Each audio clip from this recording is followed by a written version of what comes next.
Shalom jemaat yang dikasihi Tuhan.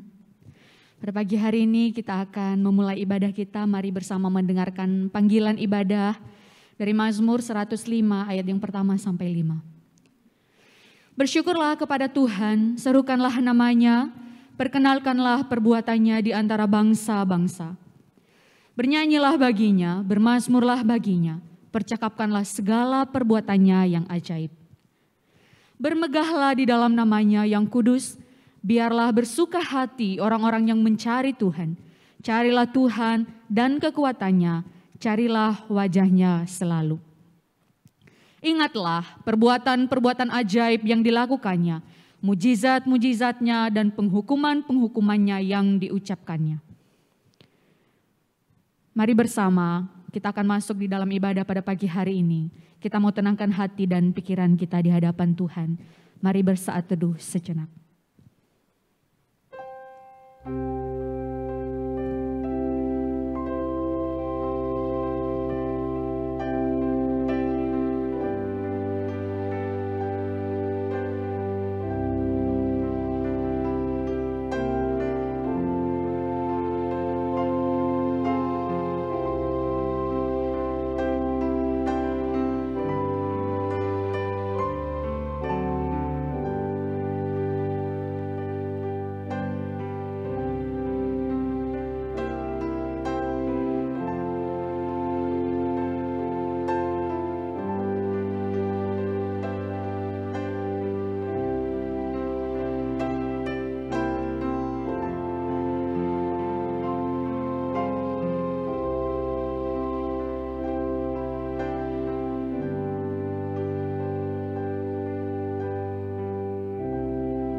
Ibadah kita pada pagi hari ini kita mulai dengan satu pengakuan bahwa pertolongan kita datangnya dari Allah Bapa yang menciptakan langit dan bumi serta segala isinya dan yang tidak pernah meninggalkan hasil perbuatan tangannya. Turunlah kiranya atas kita kasih karunia dari Allah Bapa, Putra dan Roh Kudus. Amin. Mari membawa pujian penghormatan kita kepada Allah Tritunggal. Hormat bagi Allah.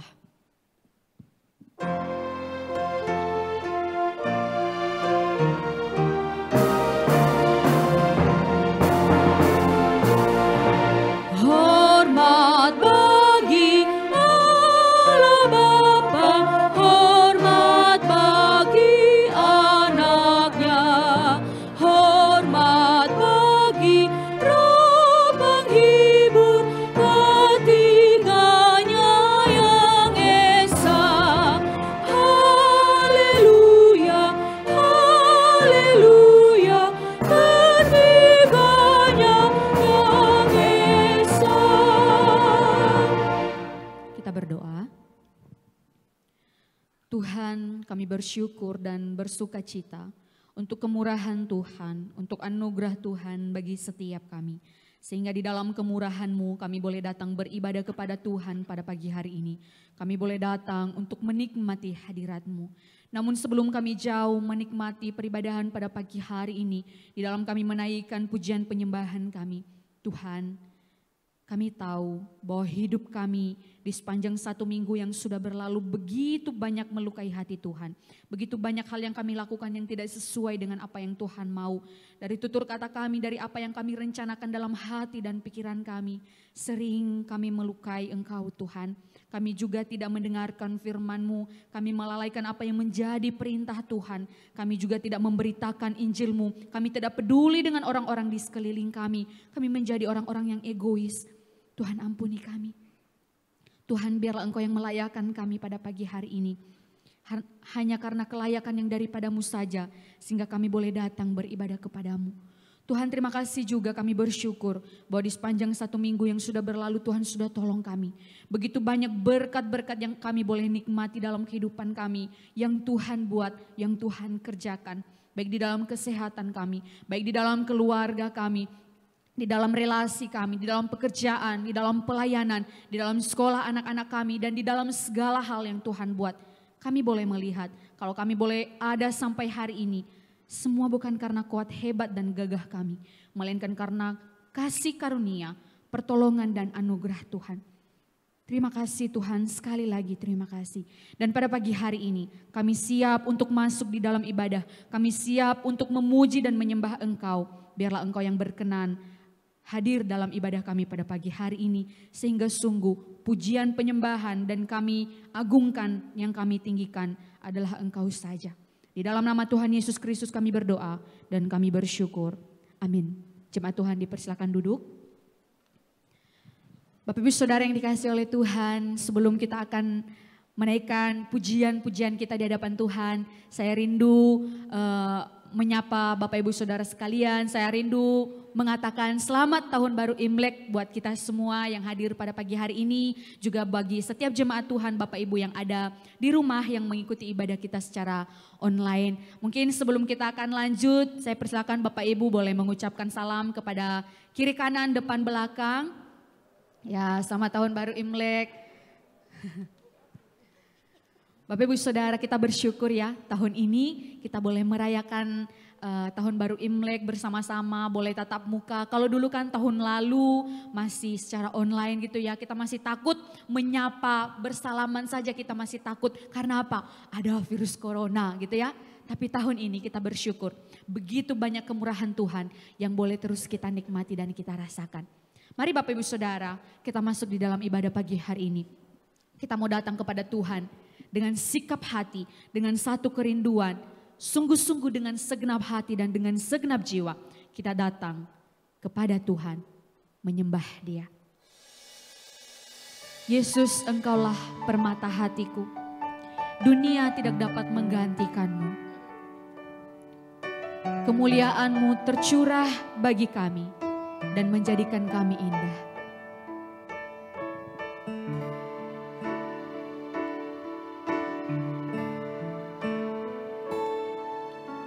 Dengan segenap hati dan jiwaku, ku datang padamu dalam kerinduan. Kasih-Mu yang sanggup mengubahku dan menguatkanku dalam pengharapan. Yesus, Engkaulah permata hatiku. Dunia tak dapat menggantikan-Mu. Kemuliaan-Mu tercurah bagiku, menjadikanku indah dan semakin indah bagi-Mu. Sekali lagi, dengan segenap hati dan jiwa kami datang Tuhan. Dengan segenap hati dan jiwaku, ku datang padamu dalam kerinduan. Kasih-Mu, kasih-Mu yang sanggup mengubahku dan menguatkanku dalam pengharapan. Yesus, Engkaulah permata hatiku. Dunia tak dapat menggantikan-Mu. Kemuliaan-Mu tercurah bagiku, menjadikanku indah dan semakin indah bagi-Mu. Yesus, Engkaulah permata hatiku. Yesus, Engkaulah permata hatiku. Dunia tak dapat menggantikan-Mu.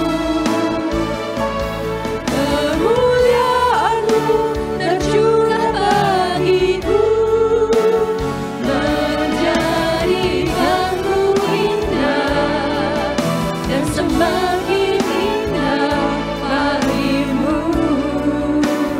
Menjadikanku indah dan semakin indah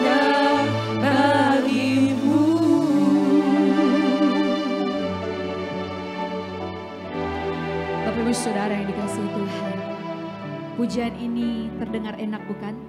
Terdengar indah. Tetapi biarlah pujian ini bukan hanya sekedar lirik, bait lagu yang kita pujikan dengan emosi kita.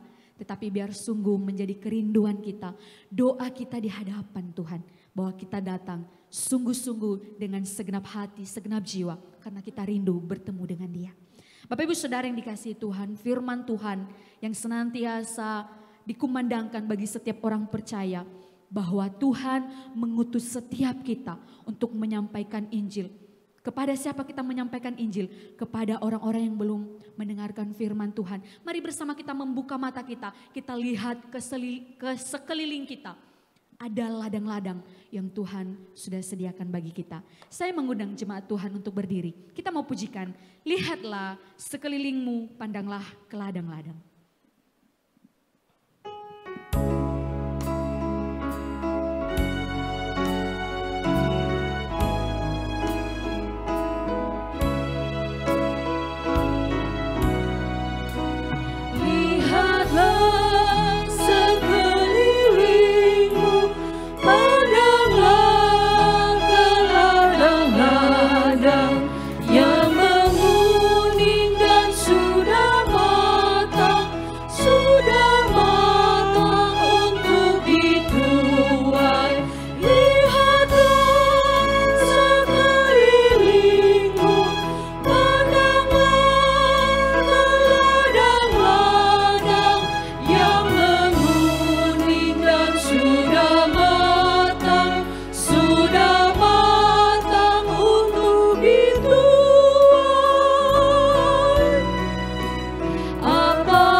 Saudara, tepat hari ini kita merayakan Imlek.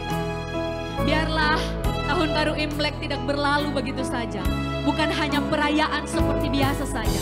Tetapi pakai waktu ini untuk mungkin ada keluarga kita yang belum mendengar Injil. Belum percaya Tuhan. Lihat ke sekeliling kita. Ada ladang-ladang yang Tuhan siapkan buat kita menyampaikan Injil.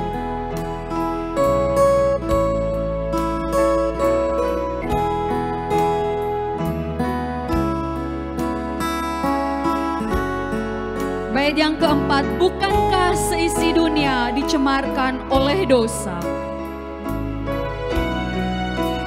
Bukankah seisi dunia dicemarkan oleh dosa?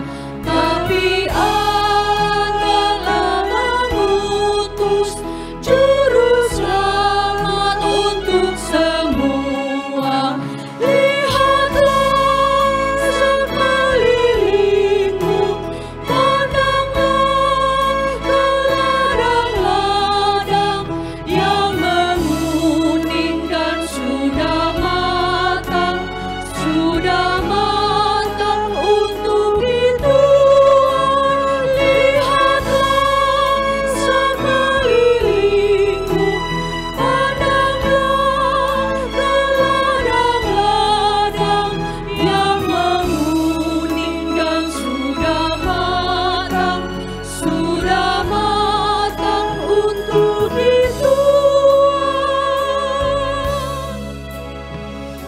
Tuhan, dipersilakan duduk. Bapak Ibu Saudara, sebentar lagi kita akan mendengarkan firman Tuhan yang disampaikan oleh hambanya. Mari bersama kita mau siapkan hati kita untuk menyambut firman Tuhan. Kita katakan kepada Tuhan dengan segenap hati, dengan segenap jiwa, kami datang dengan penuh kerinduan. Dan sungguh Tuhan, kami memerlukan Engkau. Karena kami tidak mampu melakukannya sendirian. Bahkan amanat agung yang Tuhan taruh, yang Tuhan percayakan bagi kita, tidak mampu kita kerjakan tanpa pertolongan Tuhan. Kita pujikan, kemanakah kami mencari kasih yang sejati.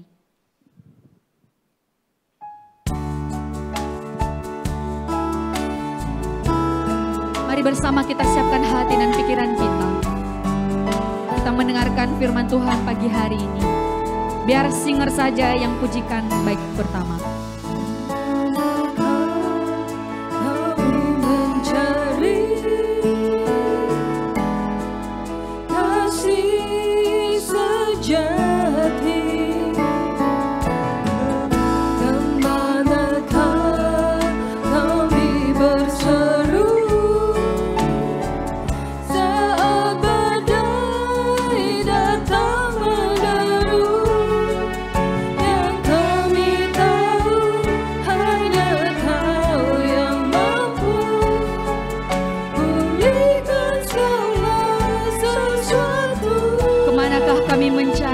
Yang sejati.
Karena kami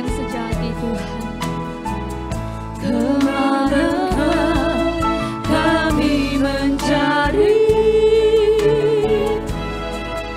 kasih sejati,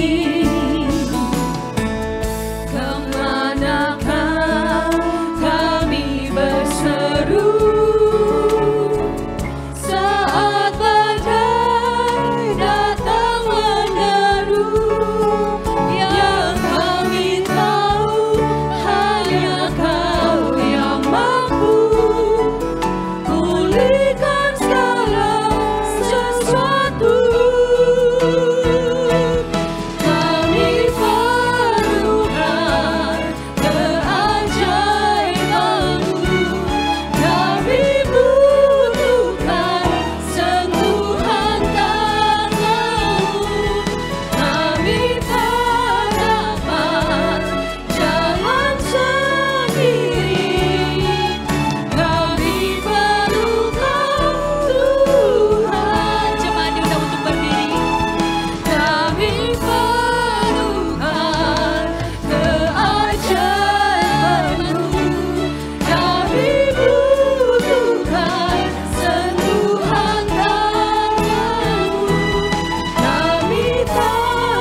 Sekali lagi kami katakan, kami butuh Engkau Tuhan.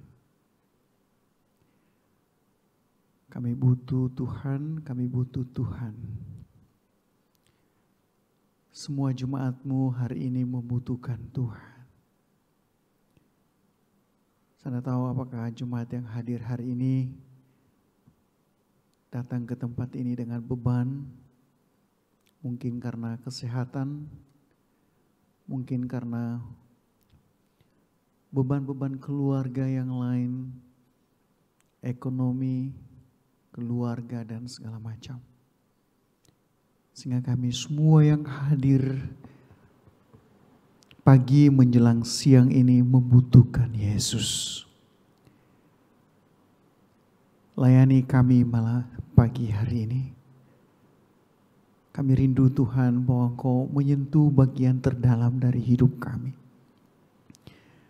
Hamba yang sharing kebenaran firman Tuhan, hamba berdoa supaya Engkau boleh mengurapi hamba-Mu, memberikan anugerah khusus, bahkan Engkau melayani hamba-Mu lebih dulu sebelum kami melayani jemaat-Mu di tempat ini. Bantu hamba-Mu Tuhan, hamba membutuhkan Engkau, hamba membutuhkan pertolongan Tuhan. Apa yang Kau mau bagi jemaat hari ini, Engkau sampaikan itu kepada kami. Layani hati kami semua. Kelemahan-kelemahan kami, jangan izinkan itu menghambat berkat Tuhan atas hidup kami. Sembunyikan hamba-Mu di balik salib-Mu Tuhan Yesus. Biarlah Engkau saja yang tampak, yang dilihat, yang disaksikan oleh segenap jemaat. Terima kasih Tuhan, segala kuasa kegelapan yang mencoba menghampiri kami, mengganggu proses pemberitaan firman Tuhan, kami bersatu hati, kami patahkan itu di dalam nama Yesus. Engkau harus keluar dari tempat ini, Engkau tidak punya tempat di sini. Mari Allah Roh Kudus berkuasa atas hidup kami, berkuasa atas hati, perasaan, pikiran, bahkan ruangan hati kami. Bahkan seluruh tempat ini kami mohon Engkau yang berkuasa. Kami serahkan pemberitaan firman Tuhan ini ke dalam tangan pengasihan Tuhan. Dalam nama Yesus kami berdoa dan mengucap syukur. Amin. Silakan duduk Bapak Ibu. Shalom Bapak Ibu.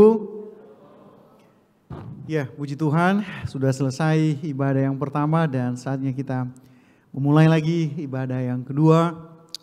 Sebelum saya baca firman Tuhan, izinkan kami memperkenalkan diri saya dengan Pak Ingati, dan ada istri saya di sini dengan Ibu Yuris, dan ada dua teman kami, Ibu Ria, staf di WEG. Ibu ini melayani di bagian admin. Jadi kalau Bapak Ibu bisa mendapatkan semua TLB atau majalah-majalah yang selalu dikirimkan, saya tidak tahu apakah Bapak Ibu terima. Kalau belum dapat, kami bawa dari kantor, ada di depan kalau nggak salah. Bapak Ibu bisa ambil gratis, tapi ada syarat, ada pokok-pokok doa para misionaris di dalamnya seperti itu. Kalau Bapak Ibu juga mau berlangganan, silakan hubungi Ibu Ria, dan kami akan kirim secara gratis, tis begitu ya. Ya, dan Bapak yang satu yang gagah, cakep, ganteng itu adalah Bapak Novel, adalah salah satu bagian dari mobilisasi. WEG itu juga punya satu departemen untuk memobilisasi gereja atau sekolah teologi supaya semakin banyak orang yang bekerja sama dengan WEG untuk menjangkau dunia bagi Kristus. Kami berdua melayani di India Bapak Ibu. Kami di Indonesia ini dalam keadaan cuti, dan yang seharusnya kami sudah berada di ladang. Waktu kami cuti, waktu parah-parahnya COVID maksud saya. Aturannya cuti kami itu 3 bulan. Tetapi begitu 3 bulan kami mempersiapkan diri, mulai mempersiapkan dokumen yang seharusnya kami bawa ke kedutaan India di Jakarta. Kami dengar kabar ibu terkasih saya stroke. Ya, jadi kami menunda berangkat hari itu, kami kembali ke Nias dan merawat orang tua selama kurang lebih 1,5 tahun kalau nggak salah ya. Kurang 1 tahun lebih seperti itu. Itu makanya kami masih di sini Bapak Ibu. Ya sebenarnya Bapak Ibu, kami juga dari jemaat GKA Puri, ya Elion Puri. Kami sudah beribadah selama 6 bulan di sana, dan karena ada pelayanan di sini dan kami hadir bersama dengan Bapak Ibu. Nah, Bapak Ibu yang kami kasih di dalam Tuhan, tema yang Tuhan pimpin kami buat di sini adalah keluar dari zona nyaman. Tadi pagi itu saya cerita tentang begini. Kalau mau dibilang mau tinggal di Indonesia secara daging, saya harus akui dan saya harus jujur itu. Saya tidak mau kembali ke India. Kami itu ada di Uttar Pradesh, ada di perbatasan Nepal dan India. Ya, jadi bayangkan aja Bapak Ibu, jarak antara tempat kami dengan Nepal itu, kami pernah naik mobil dari Uttar Pradesh ke negara sebelah. Karena visa habis pada saat itu. Ya, jadi Bapak Ibu, kami mau berangkat sebenarnya bulan ini, akhir bulan ini, atau paling terlambat pertengahan bulan depan. Tetapi ada beberapa hal yang kami urus secara khusus masalah kesehatan. Karena di Indonesia Bapak Ibu mau cari dokter apa saja, gampang gak kira-kira? Gampang ya. Tapi di sana sulit ya Bapak Ibu ya, tidak seperti di Indonesia. Waktu kami ambil keputusan untuk berangkat lagi, kami hadapi banyak tantangan. Kenapa? Orang tua saya itu sudah tua. Sudah stroke, sakit-sakitan, sudah tua lagi. Nah di Nias itu Bapak Ibu, yang bertanggung jawab untuk orang tua itu bukan cewek. Saya nggak tahu kalau di budaya kita ya, di kami di Sumatera, kayaknya hampir semua Sumatera, yang bertanggung jawab itu adalah laki. Nah saya sendiri laki di rumah. Sementara keadaan orang tua, minta maaf, duduk itu Bapak Ibu harus dibantu. Kami dulu pernah bersekutu, kami harus masuk kamar bersama dengan istri. Kami berdoa, kami ajak mama untuk berdoa, menyanyi. Biasanya kami di Nias itu sebelum berdoa, nyanyi dulu bersama. Kami bantu mama untuk duduk. Seperti karung tanpa isi Bapak Ibu, dia langsung jatuh begitu ya. Kaget juga kami. Seperti itu. Ada satu hal yang sulit bagi kami. Yang paling sulit ini ketika kami mengambil keputusan untuk keluar dari rumah. Masalahnya begini. Kedua orang tua ini ditaruh di mana? Saya sendiri laki-laki. Budaya kami itu bukan cewek yang bertanggung jawab. Saya punya kakak cewek. Tapi harusnya saya yang bertanggung jawab. Semua orang berkata, loh kalian pergi ke luar negeri, kalian pergi melayani dulu, orang tua kalian ini gimana begitu? Saya harus akui ini sulit Bapak Ibu. Kami sangat mengasihi keluarga. Kadang berpikir begini, ngapain harus pergi lagi ya? Kan kita juga sudah punya tempat pelayanan di sini. Kita sudah bisa melayani sesuka-suka kita di sini. Kehidupan juga cukup, makan dan minum cukup. Ngapain harus pergi lagi seperti begitu? Bukankah sudah ada tempat pelayanan diundang sana sini, pelayanan khotbah sama seperti begini. Itu kan cukup Bapak Ibu. Sudah ada pelayanan tetap. Sudah cukup itu Bapak Ibu. Kenapa harus keluar lagi? Kalau saya bayangkan Tuhan nanti kalau berangkat lagi, saya harus mengalami hal-hal seperti dulu lagi. Ini membuat semangat kami sebenarnya, mungkin benar ya kata-kata orang itu. Hampir terikat di dalam satu zona yang saya pikir itu nyaman sekali Bapak Ibu. Nah, tema ini keluar dari zona nyaman. Kenapa harus ambil keputusan ini? Saya rindu Bapak Ibu, banyak sekali Jumat Bapak Ibu hari ini yang datang. Saya rindu Bapak Ibu pulang dengan satu komitmen. Kita akan sehati dengan Tuhan hari ini. Ya. Mari kita buka Alkitab kita dari Matius pasal yang ke-9. Saya baca ayat yang ganjil, Bapak Ibu akan baca ayat yang genap. Saya baca ayat 35 dan Bapak Ibu 36 dan begitu seterusnya. Matius pasal yang ke-9 ayat 35 sampai ayat yang ke-38. Ya, saya harap sudah dapat ya Bapak Ibu. Saya baca yang ganjil, Bapak Ibu yang genap ya.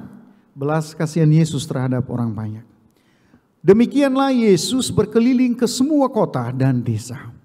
Ia mengajar dalam rumah-rumah ibadat dan memberitakan Injil kerajaan sorga serta melenyapkan segala penyakit dan kelemahan.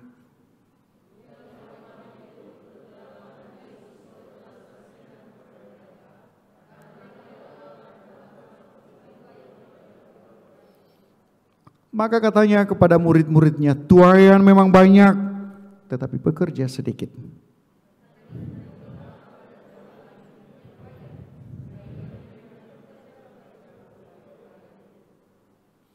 Bapak Ibu, mengapa harus keluar dari zona nyaman?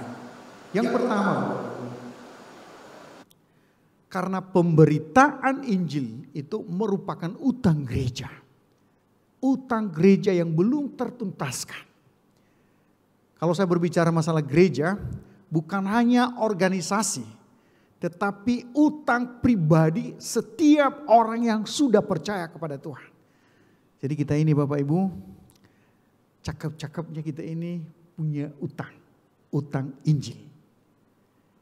Gereja kita ini luar biasa saya lihat, tetapi begini-begini kita juga punya utang, utang Injil.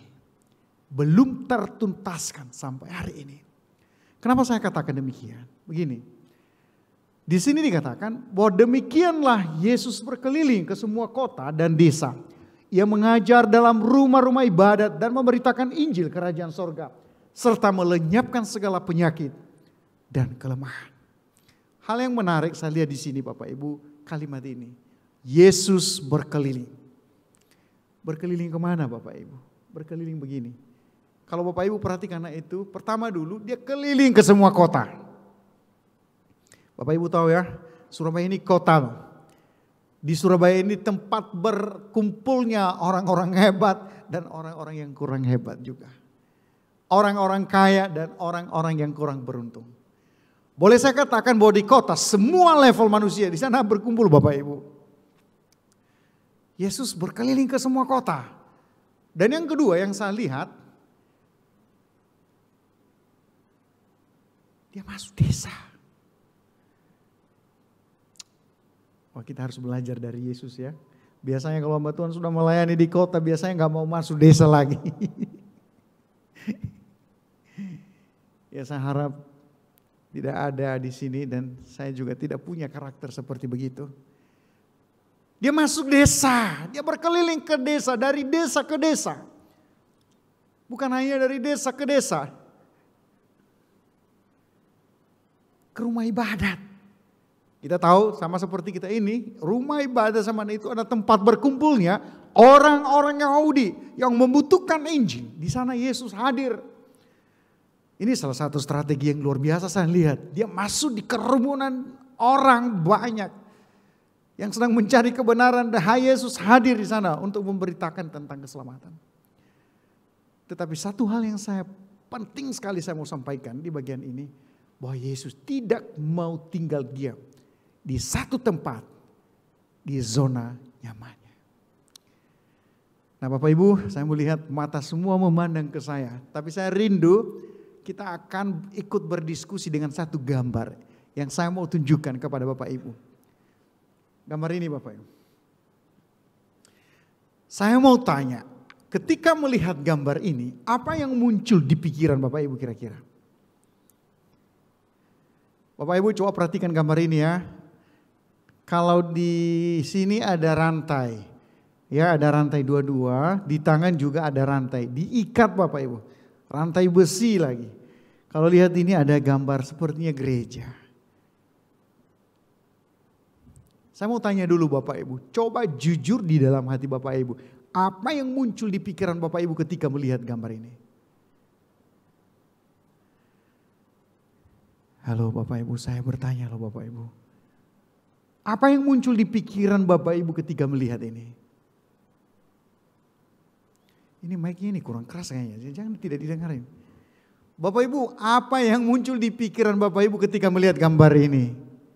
Kurang besar lagi ya. Takut ngomong kayaknya. Bapak Ibu nggak usah jawab, nggak apa-apa, saya bisa mengerti. Tapi tanpa sadar kita Bapak Ibu,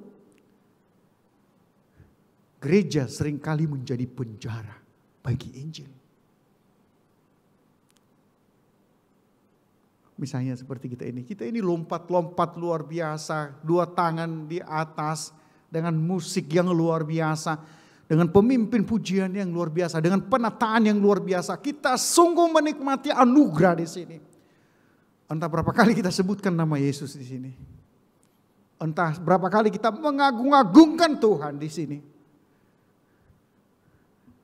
Tapi sadar gak kalau berita itu terpenjara oleh dinding-dinding gereja ini?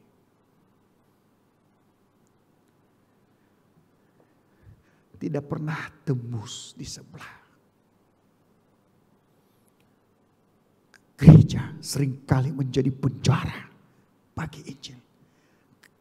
Injil tidak sanggup lagi menerobos tembok-tembok gereja. Hanya berputar-putar di dalam gereja. Ini bukan menghakimi gereja, bukan hanya gereja. Tadi pagi saya katakan bukan hanya gereja juga. Bapak Ibu coba perhatikan sekolah-sekolah Kristen. Saya mau katakan kepada Bapak Ibu, hampir semua sekolah-sekolah Kristen itu dimulai dengan satu beban. Supaya sekolah itu menjangkau dunia bagi Kristus. Saya yakin apapun namanya itu sekolah Kristen. Saya tidak menunjuk kepada satu organisasi ini. Saya yakin ketika sekolah itu dimulai, ada satu beban supaya kelak sekolah ini akan menjadi sambungan tangan Tuhan untuk menjangkau yang belum terjangkau. Tapi sungguh disayangkan, ketika sekolah-sekolah itu sudah mulai maju, sistemnya mulai terbangun dengan baik, keuangannya sudah mulai cukup, sudah ada guru-guru yang hebat, semua berubah. Yang dulunya dimulai dengan hati supaya sekolah itu bisa menjangkau. Minta maaf, semua berubah, sekolah itu susah dijangkau. Kenapa Bapak Ibu? Susah dijangkau. Bapak Ibu, saya ini bertanya loh Bapak Ibu, kenapa susah dijangkau? Mahal, semua sepakat, puji Tuhan. Akhirnya hari ini mengakui hal itu. Satu lembaga pendidikan yang seharusnya menjangkau dunia bagi Kristus berubah setelah semua Tuhan berkati. Dulu suka menjangkau, tetapi setelah semua terbentuk, susah dijangkau. Orang-orang miskin sulit masuk di situ Bapak. Benar nggak kira-kira? Hah? Mengerikan Bapak Ibu. Orang-orang yang tidak mampu, tidak punya akses lagi masuk di tempat-tempat itu. Kita berdosa, saya lihat. Awal-awalnya kita mengatasnamakan pekerjaan Tuhan supaya sekolah itu bisa menjangkau dunia. Tetapi justru sulit dijangkau oleh banyak orang. Ya kecuali kalau banyak duit ya. Atau juga kecuali kalau banyak orang dalam seperti begitu. Bukan hanya sekolah, rumah-rumah sakit juga. Bukan hanya 1-2 rumah sakit, dan saya yakin dan percaya bahwa pelayanan di rumah sakit pada awalnya itu dibuat dengan satu beban supaya bisa menjangkau dunia. Nanti kalau dia sudah datang ke rumah sakit, kita akan doakan, siapa tahu orang itu akan mengenal Tuhan. Tetapi kalau sudah mulai tertata rumah sakitnya, alat-alatnya sudah mulai lengkap, perawatnya sudah mulai hebat-hebat, keuangannya sudah mulai bagus, gedung-gedungnya sudah mulai tertata rapi, semua sistemnya sudah bagus, sudah mulai dikenal baik maksudnya. Awalnya untuk menjangkau, akhirnya susah untuk dijangkau. Tadi pagi saya katakan kita berdoa supaya orang miskin jangan sakit. Mahal Bapak Ibu. Kalau kita punya uang 100.000, 200.000 mungkin gak berani masuk di rumah-rumah sakit Kristen yang wah-wah begitu. Saya berpikir berkali-kali. Saya lebih baik makan Panadol. Saya lebih baik antrian pakai BPJS. Orang-orang miskin tidak punya akses lagi di situ. Tertutup oleh kehilangan spirit. Di mana sekolah itu seharusnya menjangkau. Akhirnya sulit dijangkau. Sungguh menyedihkan. Bukan hanya sekolah Kristen juga, bukan hanya puskesmas, bukan hanya gereja. Tidak menutup kemungkinan juga Bapak Ibu. bahwa keluarga-keluarga Kristen juga boleh saja menjadi penjara bagi Injil. Kenapa saya katakan itu? Saya yakin dan percaya bahwa setiap hari kita sebutkan nama Yesus dalam rumah tangga kita. Anak-anak kita, bukan istri kita. Saya yakin kita berkali-kali menyebutkan nama Yesus dalam sehari. Pernah enggak sampaikan kepada tetanggamu sebelah? Gak usah jauh-jauh lah. Coba jujur di dalam hati, pernah enggak nama Yesus yang engkau agung-agungkan itu pernah enggak engkau sampaikan kepada pembantumu kira-kira?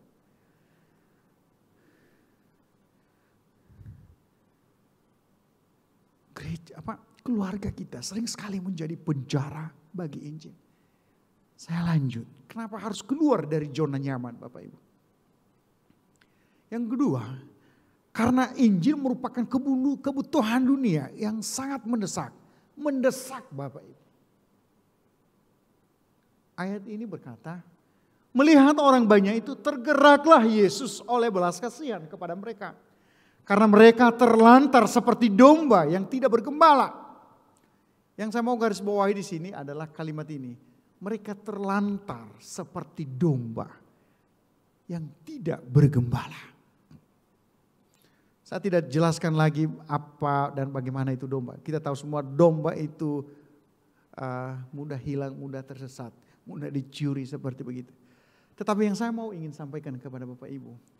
Reinhard Bonnke, seorang penginjil yang luar biasa. Dia pernah berkata seperti begini. Setiap orang yang belum ditebus. Saya berharap ini akan masuk di pikiran kita. Menjerit meminta Injil. Sama seperti seekor ikan yang megap-megap di tepi sungai yang kering. Tinggal menunggu mati. Dia mengibaratkan orang yang belum mendengarkan Injil seperti begitu. Tetangga-tetangga kita yang belum mendengarkan Injil sama seperti itu. Seperti ikan yang megap-megap. Yang tinggal menunggu mati. Matinya bisa saja karena kehabisan oksigen, bisa saja juga dimakan kucing seperti begitu. Kalau jiwa bisa saja juga dirampas oleh iblis. Yang ketiga, kenapa harus keluar dari zona nyaman?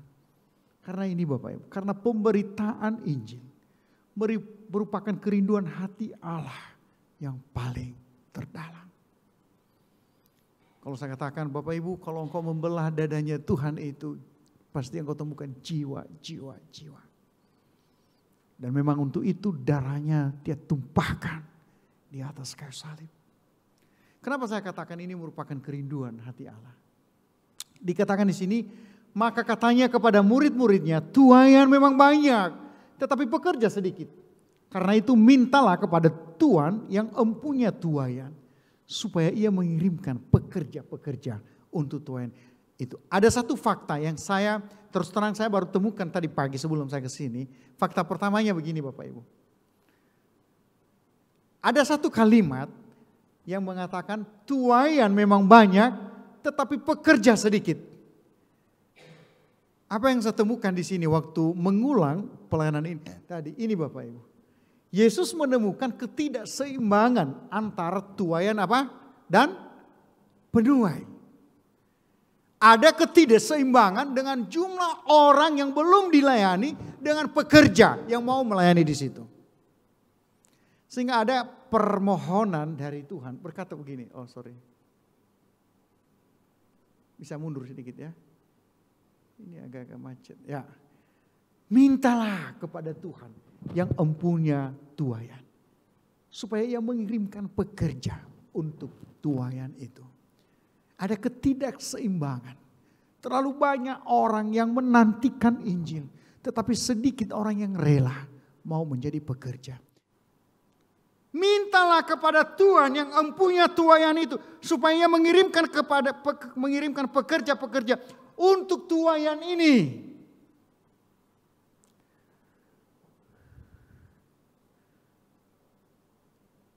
Semua larinya ke sini Bapak Ibu. Istriku ini seorang pendeta. Saya tahu dia sempat melayani di gereja cukup besar. Saya bilang dia, hei, ngapain kamu tinggal di Nias? Sekarang kami di Nias antrian jadi hamba Tuhan Bapak Ibu. Mereka sudah punya Alkitab, mereka sudah punya Roh Kudus, mereka sudah mendengarkan Yesus, bahkan belenger istilahnya itu. Mau teriak di jalan, sebutkan nama Yesus, tidak ada masalah. Sejak nenek moyang kita tadi, kita sudah dengarkan siapa itu Yesus. Gereja ada di mana-mana.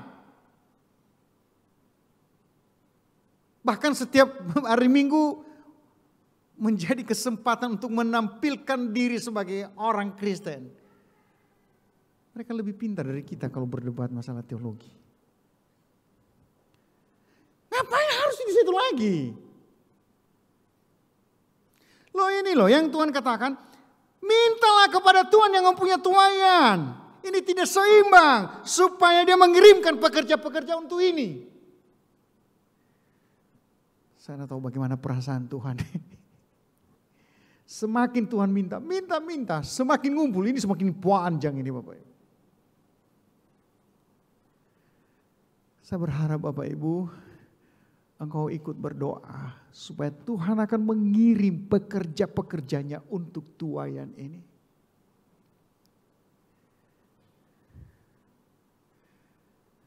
Maaf, saya bukan marah, saya semua lihat saya, bukan marah Bapak Ibu. Tapi saya rindu ini, saya rindu dibukakan ini kepada kita semua. Bahwa hampir kebanyakan anak-anak teologi juga larinya ke situ Bapak Ibu. Padahal tuayan ini begitu banyak. Tidak seimbang.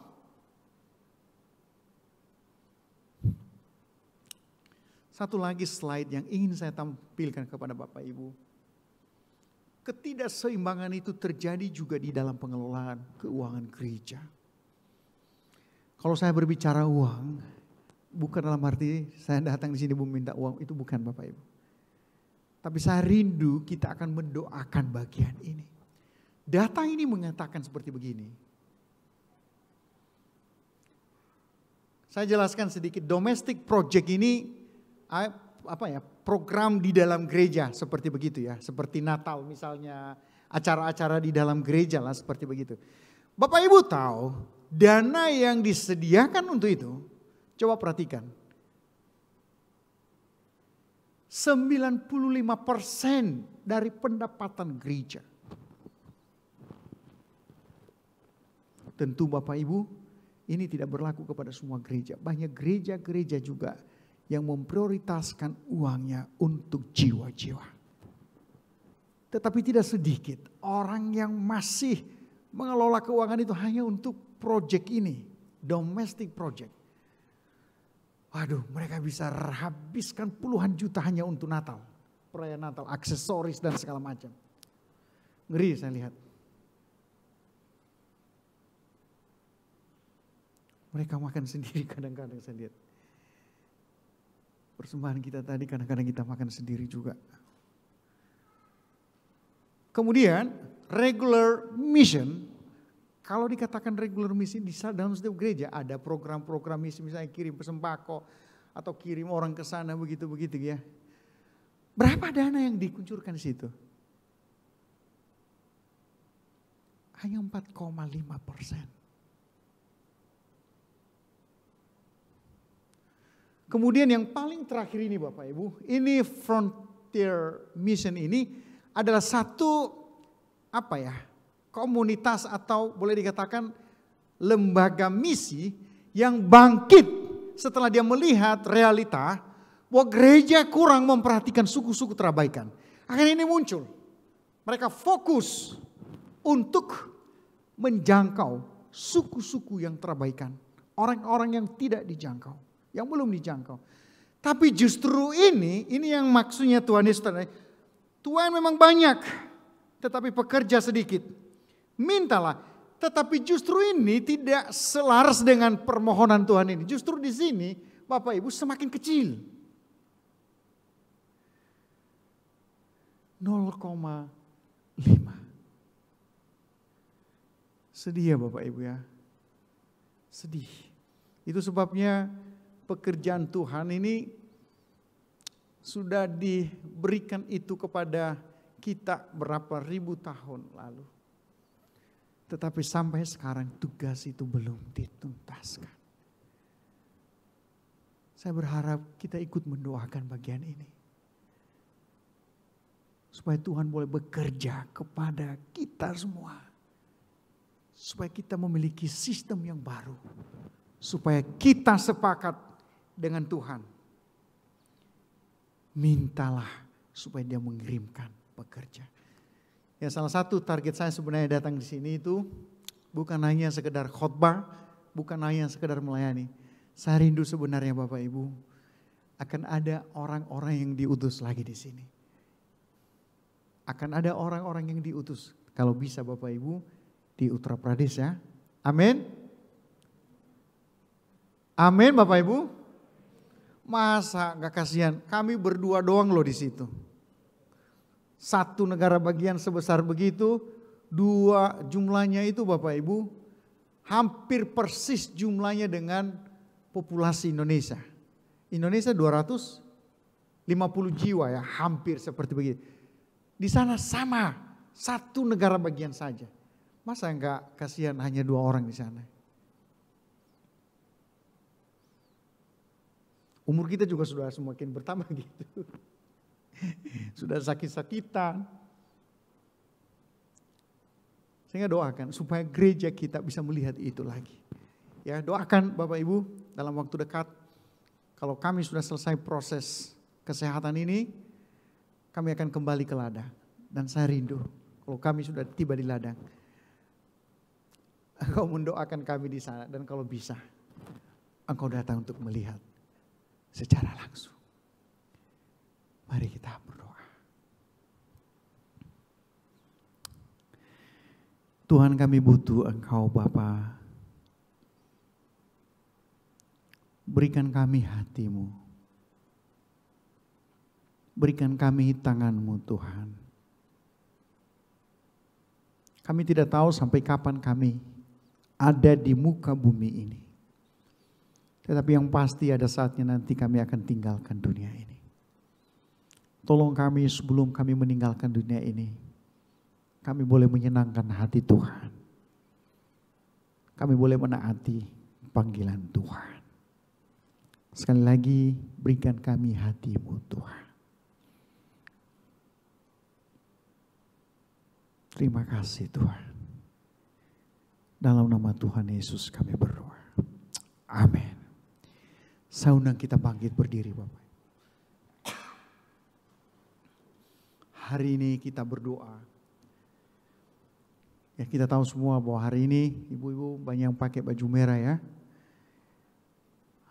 Ulang tahunnya Imlek ya. Kita berdoa supaya momen ini menjadi momen yang baik bagi kita. Bapak Ibu akan kembali ke rumah nanti. Saya rindu berita yang kita sampaikan hari ini akan tertancap itu di hati Bapak Ibu.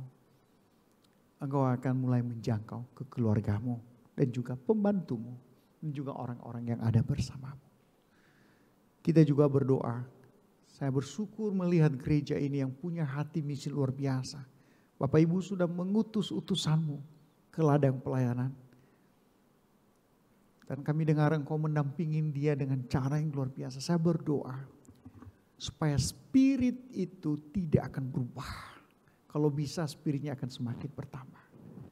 Kita berdoa supaya gereja kita di tempat ini semakin sehati, sehati dengan Tuhan untuk mengerjakan amanat Aku. Mari kita angkat suara bersama-sama. Ya Tuhan. Ya Tuhan, di hari yang spesial ini kami rindu ada sesuatu yang ingin mau kerjakan di hadapan Tuhan. Di perayaan Imlek ini kami rindu bahwa Tuhan berikan kami hati seperti Tuhan. Secara khusus untuk memimpin keluarga kami kembali kepada Tuhan. Kami tidak mau Imlek ini hanya sekedar perayaan, tetapi kami boleh mengisi momen ini di mana kami boleh menaati Tuhan, menaati amanat Agung. Terima kasih untuk semangat gereja ini untuk pekerjaan Tuhan.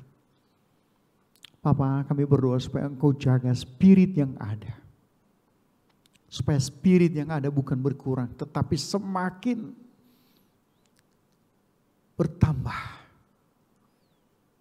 Pakai gereja ini Tuhan, untuk menjadi alat untuk menuntaskan amanat Agung. Banyak orang yang sedang menanti Tuhan saat ini. Banyak orang yang sedang terlantar saat ini. Tuaian begitu banyak, tetapi bekerja sedikit. Kami berdoa supaya akan ada orang-orang yang mau rela dipakai oleh Tuhan. Mau memberi diri. Kalau bukan dari sini, mungkin dari gereja yang lain. Tetapi kami siap menjadi pendukung dan pengutus untuk masuk di ladang pelayanan. Terima kasih Tuhan. Berkati hamba-Hamba-Mu yang melayani di tempat ini. Urapi mereka. Mungkin juga jemaat saat ini ada yang dalam pergumulan. Apakah itu kesehatan, apakah itu masalah ekonomi, atau juga itu konflik dengan keluarga. Saya berdoa di dalam nama Yesus. Mereka akan mengalami kuasa Allah saat ini. Mereka boleh mengalami pemulihan daripada Tuhan. Sehingga mereka pulang dengan satu kelegaan yang baru dari Tuhan. Tambah-tambahkan iman bagi mereka. Terima kasih Tuhan, kami serahkan jemaat Tuhan ini ke dalam tangan pengasihan Tuhan. Dalam nama Yesus kami berdoa. Amin. Bapak Ibu masih tetap berdiri, mari kita mengungkapkan pengakuan iman rasuli 1, 2, 3. Aku percaya kepada Allah, Bapa yang Maha Kuasa, Khalik langit dan bumi, dan kepada Yesus Kristus Anak yang Tuhan kita, yang dikandung daripada Roh Kudus, lahir dari anak darah Maria, yang menderita sang di bawah pemerintahan Pontius Pilatus, disalibkan, mati, turun ke dalam kerajaan Allah. Hari yang ketiga, bangkit pula dari antara orang mati, naik ke surga, duduk di sebelah kanan Allah, Bapa yang Maha Kuasa, dan dari sana ia akan datang untuk menghakimi mati. Aku percaya kepada Roh Kudus, gereja yang kudus dan persekutuan orang kudus, pengampunan dosa, kebangkitan tubuh, dan hidup yang kekal. Amin. Silakan duduk kembali. Saya serahkan.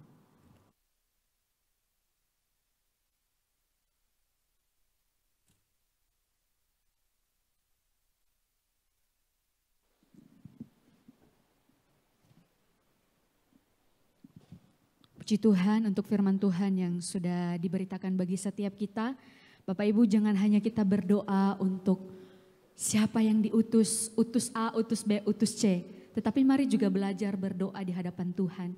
Biar Tuhan juga mengutus kita, memberikan kita hati yang rindu untuk menjangkau orang lain. Saya percaya bahwa tidak semua kita akan pergi ke India ya seperti Pak Ingati. Tetapi ada ladang-ladang yang Tuhan sudah sediakan bagi kita. Seperti tadi mungkin orang-orang yang menjadi rekan kita, tetangga dan dimanapun, mari bersama melihat. Ya, pada saat ini kita diberikan kesempatan untuk membawa persembahan di hadapan Tuhan. Mari kita mempersiapkan persembahan kita dan kita mau pujikan. Ini aku, utus aku, ku dengar engkau memanggilku.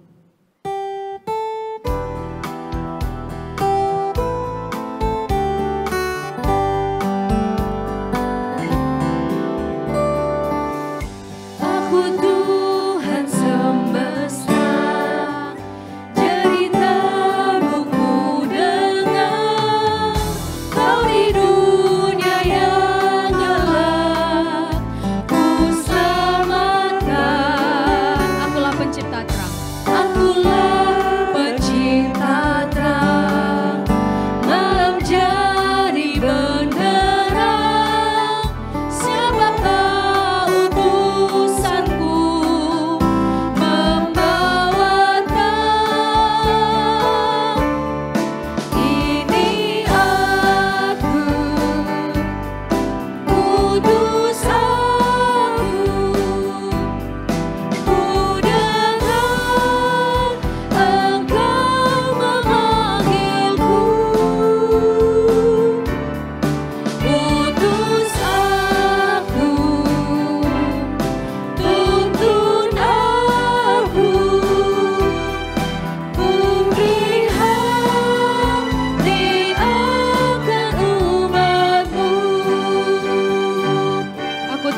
semesta.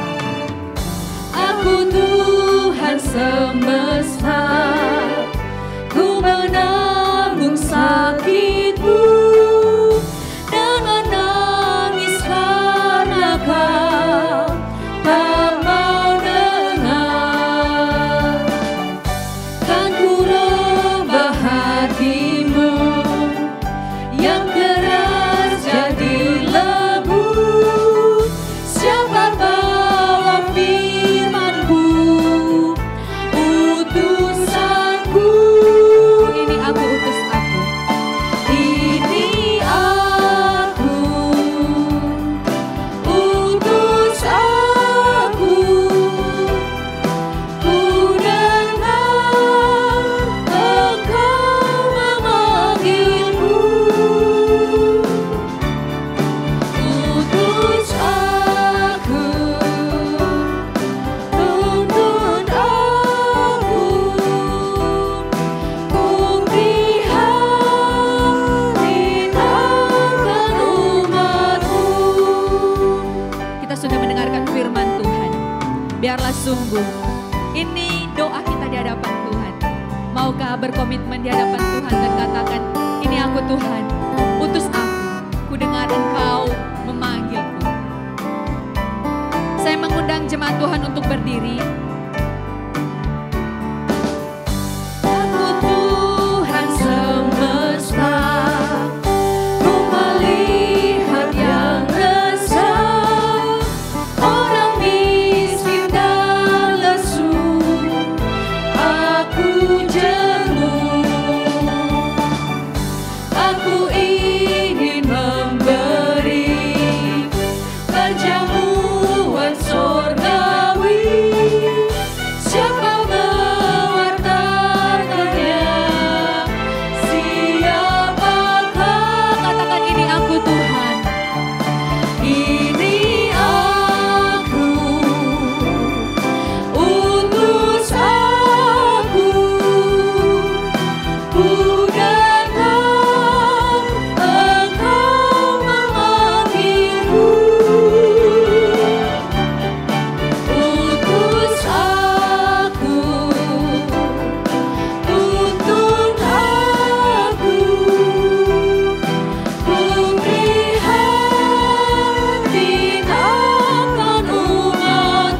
prihatin akan umat-Mu. Ku prihatin akan umat-Mu. Ku prihatin akan umat-Mu. Ku prihatin akan umat-Mu. Ku prihatin akan umat-Mu. Kita berdoa. Tuhan, terima kasih untuk kesempatan pada pagi hari ini. Kami boleh datang memuji dan menyembah Engkau. Kami juga boleh mendengarkan firman-Mu yang boleh mengingatkan kami bahwa begitu banyak tuaian tetapi sedikit pekerja. Biarlah melalui firman-Mu, Roh Kudus-Mu bekerja dalam hati kami. Sehingga kami pun dapat berani dan berkomitmen di hadapan Tuhan untuk berkata, ini aku Tuhan, utus aku karena aku dengar Engkau memanggilku. Terima kasih Tuhan untuk kebenaran firman-Mu. Sehingga kami boleh pulang menjadi pelaku yang setia akan firman-Mu. Dan kami juga bersyukur pagi hari ini kami diberikan kesempatan sekali lagi untuk kami boleh datang membawa persembahan, memberi yang terbaik dari apa yang sudah Tuhan berikan bagi setiap kami. Berkenanlah atas persembahan setiap jemaat-Mu Tuhan, sehingga boleh dipakai mendukung setiap pekerjaan Tuhan, baik di gereja kami dan dimanapun dialokasikan. Berkati dan pimpin setiap pengurus yang mengelola persembahan dari jemaat-Mu, supaya boleh dikelola dengan penuh tanggung jawab di hadapan Tuhan. Terima kasih Bapa, di dalam nama Tuhan Yesus Kristus kami berdoa dan kami mengucapkan syukur. Amin. Jemaat yang dikasihi Tuhan, kita akan mengakhiri ibadah kita pada pagi hari ini. Mari bersama kita mengembalikan segala kemuliaan, hormat dan keagungan bagi Allah kita, Allah Tritunggal. Doksologi, doa berkat disampaikan oleh hambanya penginjil Sulaiman.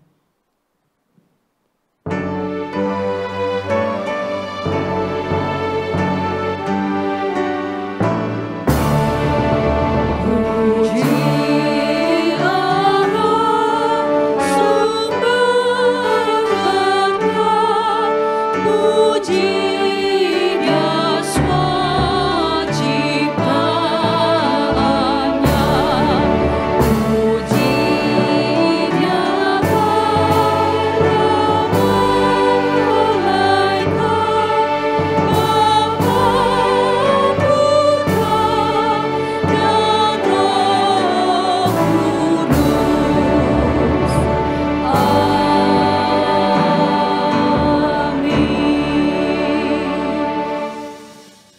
Bapak Ibu yang dikasihi oleh Tuhan, sebagai simbol Tuhan menyertai engkau di tahun yang baru ini, saya rindu dalam doa berkat ini, saya mengajak saudara mengangkat tanganmu dan saya akan mendoakan saudara memasuki tahun yang baru ini.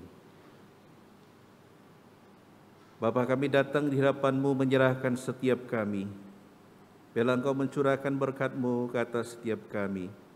Kiranya kasih karunia daripada Allah Bapa, kekuatan dan penopangan dari Tuhan kita Yesus Kristus, anugerah dan penghiburan dari Allah Roh Kudus akan menuntun setiap jemaat-Mu dalam setiap langkah mereka, untuk setiap keputusan yang akan mereka putuskan, untuk semua usaha yang mereka akan lakukan dan mulai. Kiranya Tuhan menyertai, memberikan kehidupan yang baik, kesehatan yang baik, mulai saat ini sampai selama-lamanya. Semua yang percaya katakan, amin. Tuhan memberkati.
Saat teduh, Tuhan Yesus memberkati, biarlah segala kemuliaan hanya bagi nama Tuhan.